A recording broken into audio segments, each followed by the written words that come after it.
y'all, I'm Logan from with the Backwoodsman Institute. Today in this video I'm going to show you how to make a homemade trapping basket. Now a trapping basket, such as this one right here, this one's a wicker style.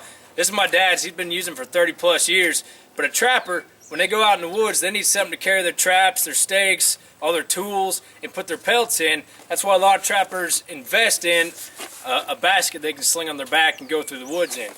They can get somewhat pricey. So I'm going to show you how to make one out of a simple trash can. And this has all the same attributes as that one right there. It's got a handle, straps, and places where I can attach stuff onto.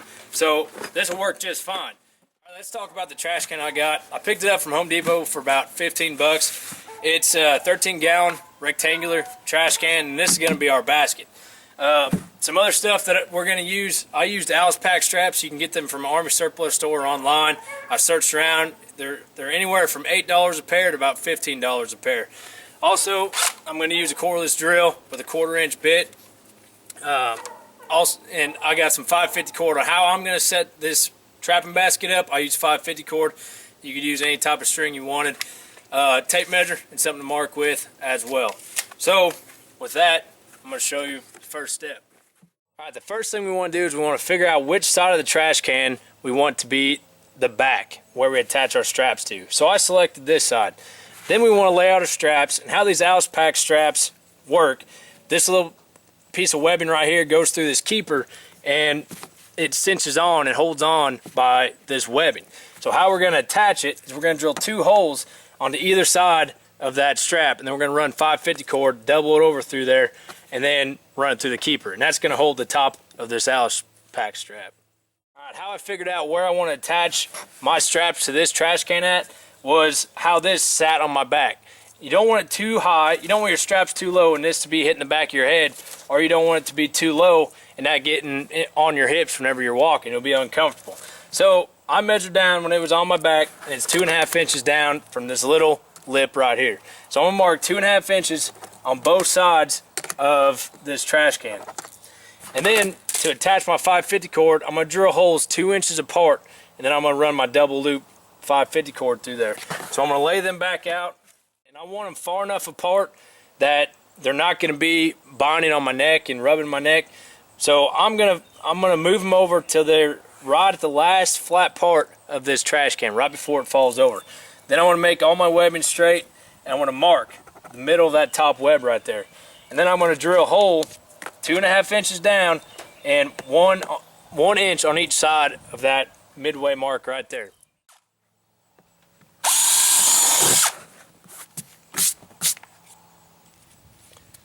And I'm going to do the same thing on the other side. Alright, now we want to take our 550 cord, it helps if you burn the end, and feed it through the 2 holes that we just drilled. Feed it through twice. So you got extra holding power. So it looks like that. Then I'm going to tie it off onto the inside. Alright, we're back. It started raining pretty hard, so we took a break for a while. But I got our upper strap attachments hooked up right now. The key with these is you want to tie these as tight as possible. Double loop them through there and tie your knot to where you can cinch it down tight. Now I'm going to cut them tails and burn them off in a little bit. Alright, the next thing we want to do is we want to attach our straps to the hookups we just made. Alright, we got our straps attached, and you can adjust these straps later on whenever they're in use. But you want to line them up straight down the basket, and how the bottom of these work, there's a loop. Whenever we run our 550 cord through, we have to run it through this loop and cinch it tight on the inside. But we want to do the same thing. Make your straps straight, and then we're going to drill two holes 2 inches apart right here. So,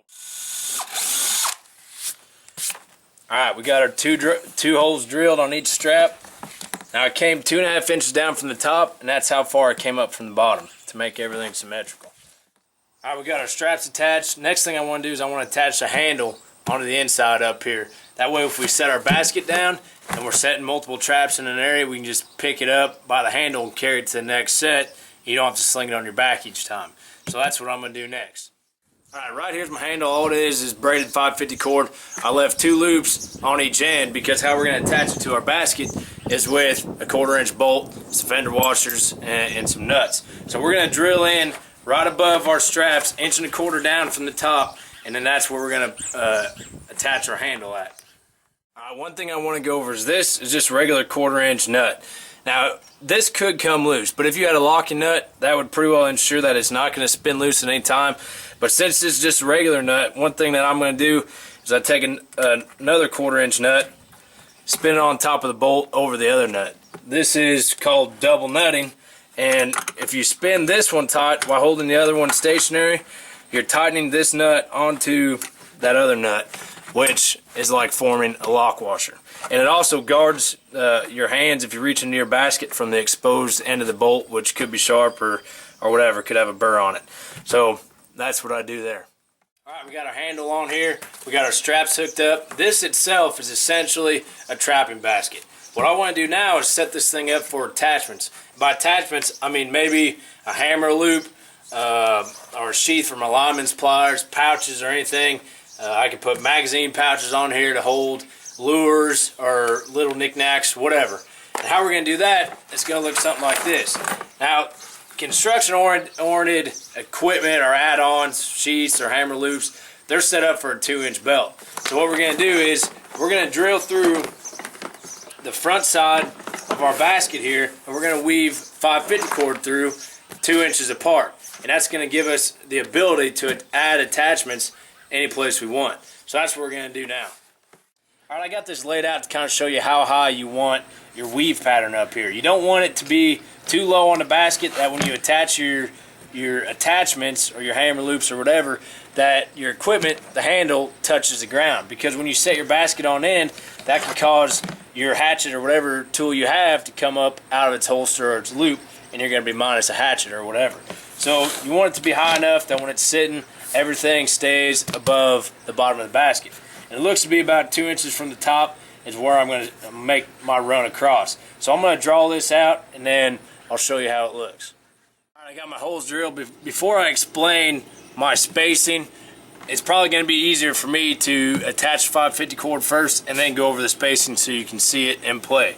But what you need on your 5/50 cord is you need something that a length of cord that you can double over and run the length, because you're going to run one through the top hole and one through the bottom holes here, and then we're going to tie it off on the other side. Now you want to start on the inside, work your way across, weave in and out, and then end up on the inside over here and tie your knot on this side.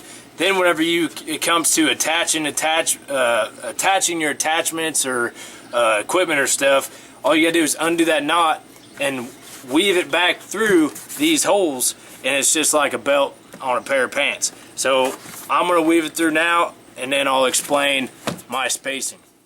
Alright, ran both my legs over to the other side. Then all I would do is tie a simple overhand knot to keep everything stationary. Make sure you pull it tight. Alright, let's talk about my spacing. We came 2 inches down, made a 2-inch belt. What I did was I found center, and then I made a 3-inch span for my outside portions. Then on my inside, I made an 1.5 inch span for these little things. Now these things still can be used. I can attach my lineman pliers, sheaths, or little pouches for my lures or anything. They can also hold some cotton bear trap centers or something, keep it from rattling around.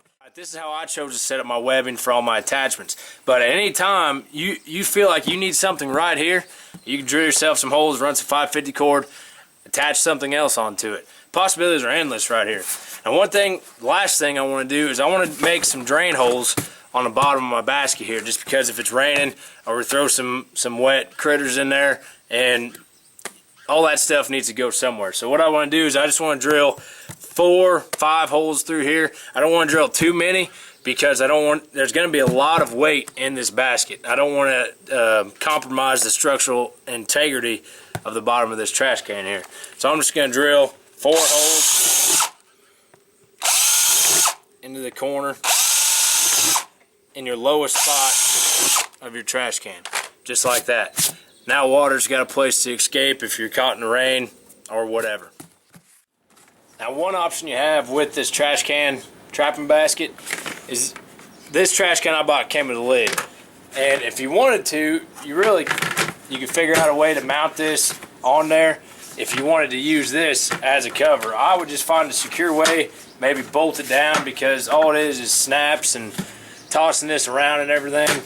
it could come loose and you'd be fighting that on your trap line. One thing I would change if I wanted to do this, I'd mount my handle on the outside of the trash can so the lid can stay closed, out of the elements, but you can still carry it around. Now, I'm not going to do this just because of the simple fact that I'm going to have some things in here that are going to protrude past the top of the trapping basket. So the lid is impractical for me. Alright, there you have it, a homemade trapping basket. Same attributes as the wooden wicker style one right here, but for about half the cost. Now this is the bare bones trapping basket. It's the middle of summer, I'm starting to get all my trapping stuff geared up for the next season, and this is the basket I'm going to use in the upcoming season. So once I get it rigged up, how I'm going to use it out there in the woods, I'll get back up on here and post a video of how I got it rigged up, and hopefully get a video of it in action. So give this a try for pretty cheap. You can have yourself a pretty durable trapping basket. Hope you guys liked the video. Catch you in a bit.